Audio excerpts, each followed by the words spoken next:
Tensions soar as a U.S. military plane makes an unannounced landing in Subic Bay. The day began like any other in Olongapo City. Dawn broke over Subic Bay, painting the sky in soft orange and pink. The air was thick with salt, diesel, and breakfast cooking in homes.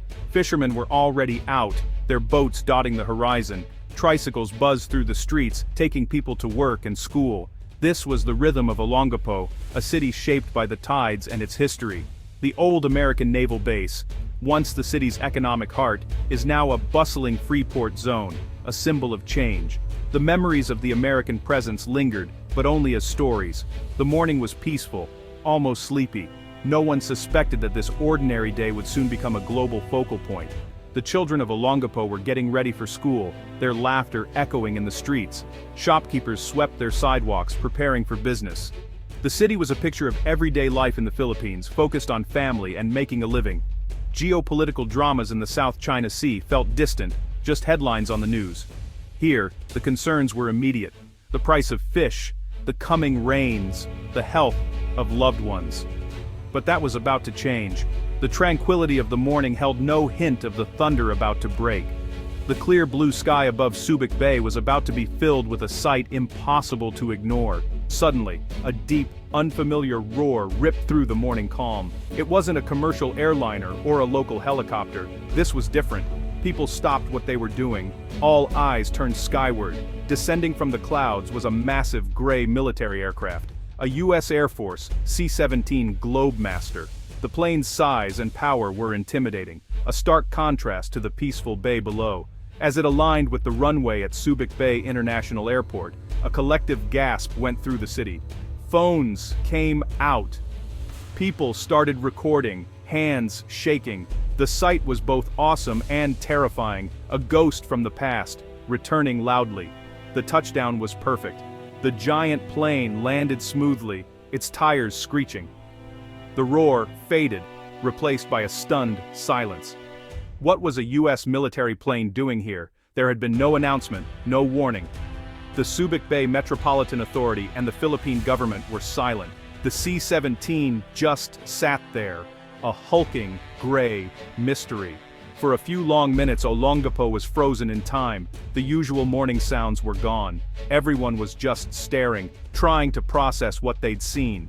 The arrival was not just an event. It was an intrusion. It pierced the bubble of daily life. The quiet bay, which had seen so much history, was once again at the center of something big. The shadow of the C-17 stretched long across the runway. It was a shadow that reached far beyond Subic, touching the tense waters of the South China Sea. The city's peace had been shattered. The world was watching. The shock quickly gave way to a flood of emotions. For the older generation, the C-17 brought nostalgia, memories of jobs, security, and a bustling city. Mang Lito, a former base mechanic, saw the plane as a promise that an old friend hadn't forgotten them, but his grandson, Jay, a university student, saw it as a threat, a symbol of foreign interference and danger. "This is not our fight," Jay said. "Why are we letting ourselves be used as a pawn?" The debate between generations echoed in homes across Olongapo. The business community was divided. Some saw economic opportunity, others feared renewed conflict.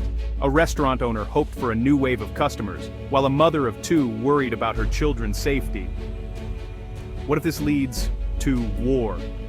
she asked. "Subic will be the first place they target." People worried their city was becoming a front line in a new Cold War. The C-17 was not just a plane, it was a symbol of a dangerous and uncertain future. The city was caught between hope and fear, nostalgia and worry. Old wounds reopened, and new anxieties took root. Olongapo was once again at the crossroads of history. To understand the impact of the C-17's landing, you have to understand Subic Bay's history. This deep-water harbor has been a strategic prize for centuries, first for the Spanish, then the Americans. After the Spanish-American War, the U.S. turned Subic into a major naval base, a cornerstone of power in the Pacific. The base shaped Olongapo, creating an economy dependent on it. In 1991, Philippine nationalism led to the Senate rejecting a treaty to extend the base lease. By 1992, the last American ship sailed out. Olongapo had to reinvent itself. The base became the Subic Bay Freeport Zone, attracting investment and tourism. But geography is destiny. Subic's location near the South China Sea kept it strategically vital. As China grew more assertive, the Philippines needed a powerful ally. The Enhanced Defense Cooperation Agreement, EDCA, allowed U.S. forces to return on a rotational basis.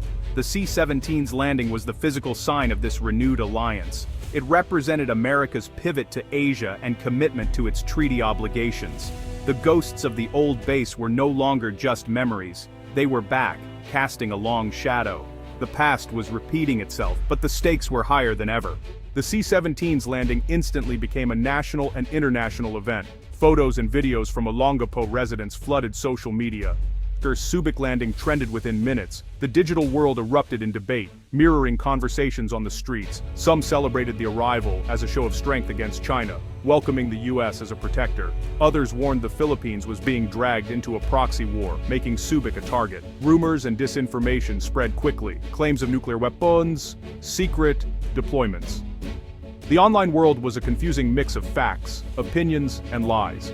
The landing exposed deep divisions in Philippine society. One plane had turned a military maneuver into a personal and political crisis for millions. In the days after the landing, official silence was deafening. The Philippine government and U.S. embassy offered only vague statements. This vacuum was filled with speculation and rumor, making the situation more tense. International media picked up the story, analyzing satellite images and debating motives. Was it a routine flight or a message to China? Diplomatic channels buzzed. Beijing demanded clarification, accusing the U.S. of provocation. The event was framed as a deliberate escalation. For Olongapo, global attention was surreal, pride mixed with anxiety.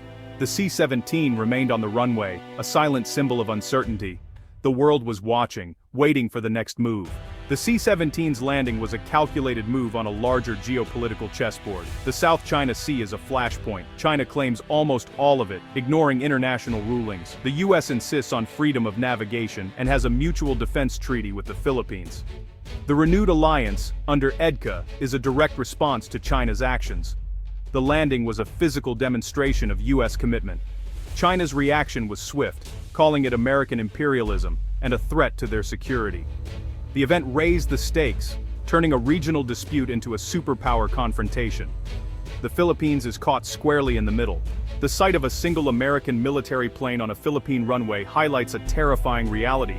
A local incident can trigger global conflict. The South China Sea is a tinderbox, and the C-17 landing is a spark. A miscalculation could escalate into war between nuclear-armed superpowers. 1/3 of global shipping passes through these waters. A conflict would disrupt trade and trigger economic crisis. The hopes for prosperity are overshadowed by fear of annihilation. Aligning with a superpower for protection also makes you a target. The debate is about survival, not just sovereignty or economics. The people of Olongapo feel the danger most acutely. They are on the front line. The world is interconnected. A single event here sends ripples across the globe. We are all on the brink, together. As the world holds its breath, the path forward requires calm, wisdom, and diplomacy. The C-17 is a symbol of rising tensions, but it doesn't have to be a prelude to war. Leaders in Washington, Beijing, and Manila must pursue dialogue and de-escalation. The Filipino people deserve transparency and honest communication. Lasting peace depends on respect for international law and negotiation, not military posturing. The hopes and fears of Olongapo's people should be at the center of every decision. They want peace, stability, and a better future for their children. As the C-17 eventually takes off, the hope remains that this event will be a wake-up call for diplomacy and peace.